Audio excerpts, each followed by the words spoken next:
Baby John తర్వాత marriage life లోకి enter అయిన కీర్తి సురేష్ షూటింగ్స్ కి కాస్త గ్యాప్ ఇచ్చేసింది. ఫ్యాన్స్ తో భారీ డిస్టెన్స్ మెయింటైన్ చేస్తే మర్చిపోతారనుకుందో ఏమో, మళ్ళీ కెరీర్ పై ఫోకస్ చేస్తోంది. బ్యాక్ టు బ్యాక్ ఫిల్మ్స్ ని దించేస్తోంది. థియేటర్స్ లో పలకరించడానికి ప్రిపేర్ అయిపోయిన భామ దానికన్నా ముందే ఓటీటీలో హాయ్ చెప్పబోతోంది. ఇక మేడం గ్లామర్ డోర్స్ క్లోజ్ చేసినట్లేనా? కెరియర్ పీక్స్ లో ఉండగానే ప్రియుణ్ణి పెళ్లి చేసుకుని ఫ్యామిలీ లైఫ్ లోకి స్టెప్ ఇన్ అయింది మహానటి కీర్తి సురేష్. మ్యారేజ్ చేసుకున్నాక గ్లామర్ డోర్స్ తెరిచేందుకు ఛాన్స్ ఉండదనుకుందో లేక కథ డిమాండో మరేదైనా రీజనో బాలీవుడ్ ఎంట్రీ బేబీ జాన్ తో కాస్తంత స్కిన్ షో చేసింది. కానీ బొమ్మ బాక్సాఫీస్ దగ్గర బోల్తా కొట్టడంతో చేసింది వృధాగా మారింది. ఇక పెళ్లికి ముందే తెరకెక్కించిన అక్క వెబ్ సిరీస్ లో కూడా కాస్తంత హాట్ గా కనిపించనుంది కీర్తి. ప్రస్తుతం రెస్ట్ మోడ్ లో ఉన్న కీర్తి సురేష్ మళ్ళీ కెరియర్ పై ఫోకస్ చేయనుంది. ఇప్పటికే చాలా గ్యాప్ ఇచ్చేసిన అమ్మడు బ్యాక్ టు బ్యాక్ చిత్రాలను దించేస్తోంది.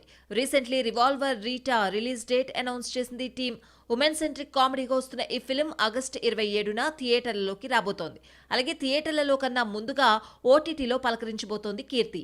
సుహాస్ హీరోగా నటిస్తున్న Uppu Kappurambu film July 4న అమెజాన్ ప్రైమ్ లో స్ట్రీమింగ్ కాబోతున్నట్లు అనౌన్స్మెంట్ వచ్చేసింది. త్వరలో బ్యాక్ టు బ్యాక్ మూవీస్ తో టాలీవుడ్ కోలీవుడ్ ప్రేక్షకుల టచ్ లోకి వచ్చేస్తోంది మహానటి. ఇవే కాదు, తమిళంలో కన్ని విడి చేస్తోంది. అలాగే విజయ్ దేవరకొండ రౌడీ జనార్దనతో పాటు బలగం వేణు దర్శకత్వంలో తెరకెక్కబోతున్న ఎల్లమ్మలో మహానటినే ఫైనల్ అయినట్లు టాక్.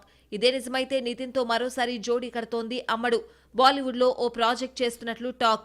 ఇదిలా ఉంటే ఎప్పుడో కంప్లీట్ అయిన నెట్ఫ్లిక్స్ సిరీస్ అక్క ఓటీటీలోకి ఎప్పుడొస్తుందో అనౌన్స్ లేదు. బీటౌన్ లో గ్లామర్ రోల్, సౌత్ లో హోమ్లీ లుక్ లో కనిపించే కీర్తి సురేష్ మరోసారి స్కిన్ షో చేస్తుందా?